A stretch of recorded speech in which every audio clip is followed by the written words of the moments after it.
Yu-Gi-Oh! Buddha. I know I previously said fluffy TCG, but I really hate YouTube and Google Plus because of Google Plus. YouTube has all these restrictions on videos and whatnot. So for the time being, I'm gonna be putting Vanguard videos on my Yu-Gi-Oh! Channel. So for anybody watching my Yu-Gi-Oh! Channel expecting Yu-Gi-Oh! Content, leave now. This is not a Yu-Gi-Oh! Deck profile by any means. It's deck profile on a Vanguard deck. So please keep that in mind. Um, It's gonna be on my Shadow Paladin deck, the Break Red one.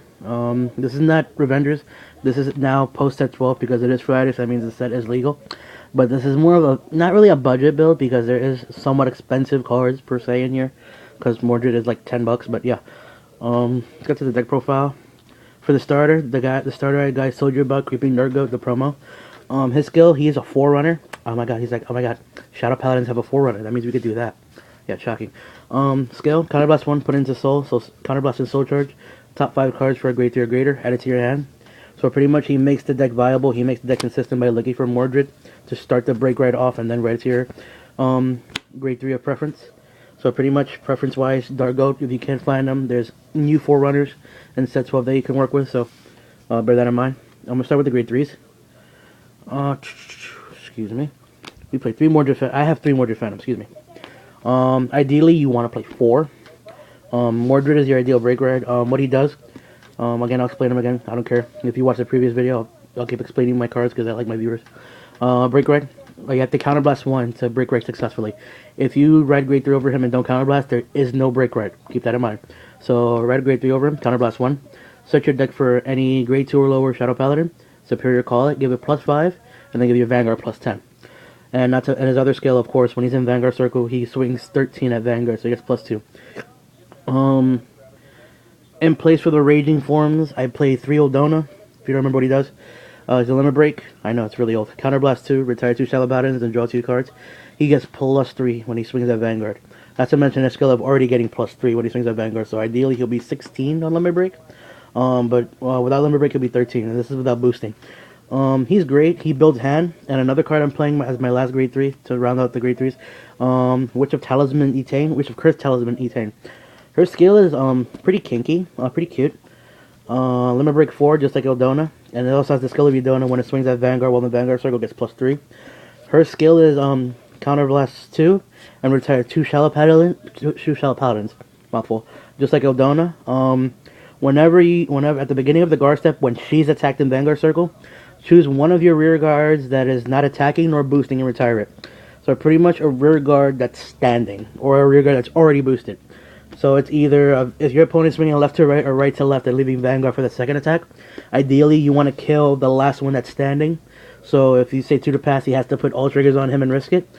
Or if you drop Perfect Guard, it's going to do nothing. So pretty much it's going to make your opponent have only 2 attacks for the turn, or just kill a booster behind the Vanguard, like a 10k booster, Toy Pugu, etc.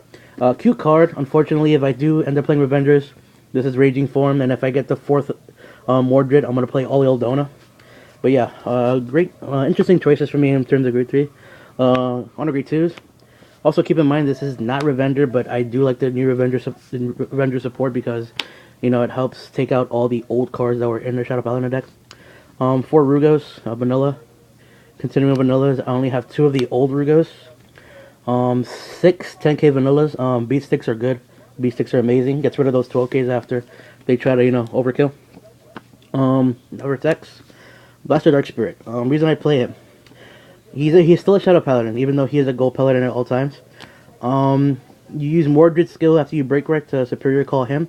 And since he's Superior Called, you actually get his effect of Counterblasting 2 when he's Superior Call from deck. Retire a front row grade 2 or less rear guard your opponent controls. Front row only, which is really good. Not to mention he gets +5, so he's also 15 for the turn, so he's actually something useful before he would, you know, carry himself. So just 1. Debating on playing 2, but I find 1 consistent. If you draw him, he's still a 10k base, so in reality, there's 7 10k vanillas in terms of vanilla. 2 Curse Lancer. I know previously I was playing 3 to 4, I don't remember. The reason I'm only... Curse Lancer, I'm sorry, again. When he hits a Vanguard, when he's in Vanguard or Rearguard, doesn't matter. If he attacks Vanguard successfully, flip a damage. The reason I'm only playing 2 or 3, Tar 2. Card is amazing. If I have a Shadow Paladin Vanguard, doesn't have to be Revenger. Counterblast 2, again, no special counterblast, is any 2 cards. Superior Call, any Revenger grade 1 or less behind her. So pretty much, she's 9k too. She's a bit bigger than Maka, why I decided to play her. Another reason that I pulled one and I got one in trade. She's very good. She makes a 16 line, and as you Spirit Call from Mordred, it becomes a 21 line, which is really, really good. So yeah, Tar 2 is really good. That's it for grade 2s, down to grade 1s. Since I am playing Tar 2, I need more Revenger targets for Tar 2. So my Revenger targets are these 6 right here. Balbirth and Masquerade. I'm probably saying his name wrong. I don't give a fuck. His skill, Counterblast 1 to give him plus 1,000 during the main phase. And then his skill, if you have a Revenger Vanguard, he swings for 10k. Decent cards. It's whatever. 3 and 3 because my grade 1 lineup is already not cloggy as it is, but techie as it is. Because I still play Vanilla since I'm not playing Revenger. Excuse me. Sharon is still... Oopie, you're not Sharon. Sharon is an amazing card as an 8k vanilla, especially where early damage if your opponent has like a 7k or 8k. So it's like early damage 8 and then Vanguard swing, which is really still good. I love Sharon. And then finally, you probably already saw him. It's not the Revenger P-Guards, it's the original Maclear. Again, not playing Revenger, so these were easier to get for now.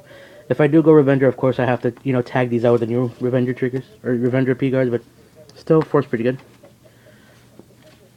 And then on the triggers, I know the set were just released, but it was kind of hard to get Revenger triggers because everyone's not everyone, but a lot of people are playing Revenger. So 4 Death Feather Eagle because it's awesome. 4 Grim Revenger, so 8 critical. Nothing changed there. 4 draw, and finally, excuse me, get out of my hand, you whore. And finally 4 heal. So pretty original there. Don't mind the mat. It's Dayusha. It's a friend of mine. Shout out to Emil Gooden. He left his mat, so I just took it. I'll bring it back to him. Great Dayusha. Anyways, let me know what you guys think. I know what I should be playing Revengers, but just a budget build, just in case, if you consider it a budget. But let me know what you guys think. Comment, rate, subscribe, blah blah blah. Bye.